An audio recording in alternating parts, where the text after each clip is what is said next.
I'm a bit confused. Help me understand this conspiracy. Listen to me very carefully. Like I said it earlier, there is an interest amongst elements within the world powers to turn this country into a theater of war. I mean, I've said it earlier that there's I want to know on what basis do you say this? Simply because, well, why do people? What happened in the First World War? Why were some people interested in creating chaos and causing a First World War? Because they wanted. How come there was a Second World War? What happened? What led to it? What really happened? How come there was a Cold War? Every war, there's a story behind it, and there are foreign powers, interest groups, economic groups, interest groups, foreign powers that are interested in taking you down, carving up your country, turning your people into nothing, and taking your resources. Why was there a war in Iraq? Why did Gaddafi have to go in Libya? I mean, why do people have this desire to go and get Libyan oil? You take Gaddafi out, scatter the whole country, create chaos there, take all their oil and their resources, their mineral resources. Why do people do that? Ask the devil. Ask the people that allow themselves to be there. Why do they go into Iraq and do the sort of things they did? Oh, weapons of mass destruction in Iraq. We've seen it. Colin Powell, all of them, George W. Bush. Oh, yes, let's go in there and let's go and do something about it. You get there, they tear the country apart. Hundreds of thousands of people are bombed and killed. You get there are no weapons of mass destruction, and you've changed the leadership, you've carved the country up in its chaos. Afghanistan, what happened there? It's the same thing over and over again. Syria is a worst case.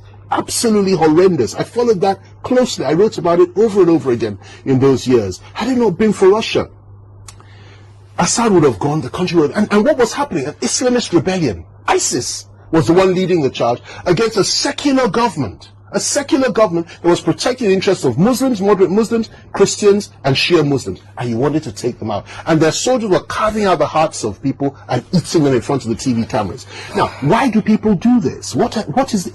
I don't know. Ask them. Ask the devil. All I know is it's nothing but evil. I'm telling you, that evil eye has been focused on Nigeria for some time now. If you think that the whole situation we're facing, and we've been facing over the last number of years, since 2007 when Obasanjo left, in terms of Islamist rebellion, and if you think it's just a Nigerian problem, or that it's just something that we did ourselves, or we're doing to ourselves, you are completely wrong. There's a much bigger picture to this. There are some people, some powers in this country that are interested in destroying Nigeria, dividing Nigeria, turning us into a cordon of war, because they know we won't separate lightly, we won't separate in peace, and they want to destroy us. And they made a projection that by 2015 Nigeria would be at civil war and would have been divided. If you remember that, the Americans, it didn't work because of the resilience and the understanding, the patience of the Nigerian people with and for one another. Because we always say, we don't like each other. At the end of the day, you know something? You watch the Nigerian team playing football, and you will see against a foreign country, you will see how everybody comes together and says, listen, Nigeria first, we want the Nigerian team to win. So when push comes to shove, we may have differences.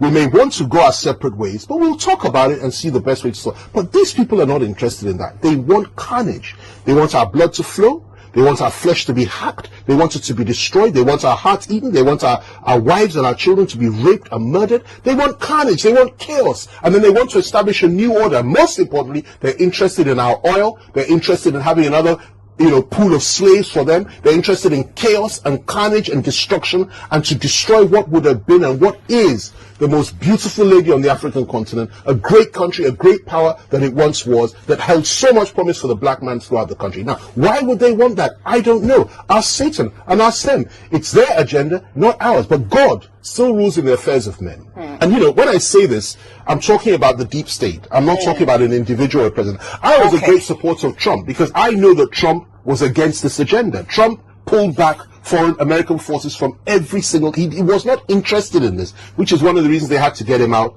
at all costs. A lot of Nigerians don't appreciate or understand this, but those of us that know what's going on in this country understand it very, very well. Now, the situation we're in now is that the very people that said that effectively supported the Islamist agenda and the terrorists to take over Libya, to take over Syria, to attack Iraq, and also to bring in a new order in Nigeria, which had its baggage, are the people that are back in power in America today. That's the reality. Biden was the vice president to Obama. And Obama, in my view, committed atrocities. Oh, average Nigerian. Why would you say Obama has anything to do with this? We love Obama. They don't understand. And you can't blame them. So if you want to talk about the involvement of foreign powers, talk about Britain.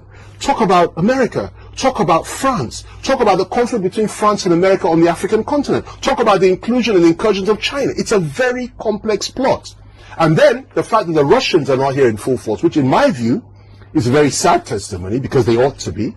If they were, perhaps would have a little bit more sanity, because they have proved to be reliable allies. Now, a lot of people would like this, but that's the truth, okay?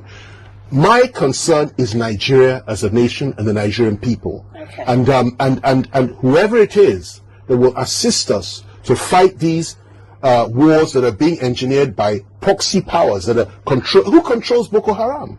Who established Al Qaeda? Who established who funded Al Qaeda? Who was Osama bin Laden working for before he suddenly turned on them? We have a new world order that's coming up. These people revel in carnage, and Nigeria has been targeted, and our country is being hit on all sides. And let me also tell you this: the honest truth is, I believe there are very few Nigerian leaders that are sensitive to this. They don't even understand it themselves. So I'm talking about some of the most ones right to the top. They can't comprehend it. You understand me? If they could, they would do things very differently. You understand? But they can't. It takes insight, understanding, wisdom, a lot of knowledge, and a lot of courage to say some of these things that I'm saying. But the reality is that say them we will, because if that will allow people to open their eyes and understand what's really going on, then it's worth saying.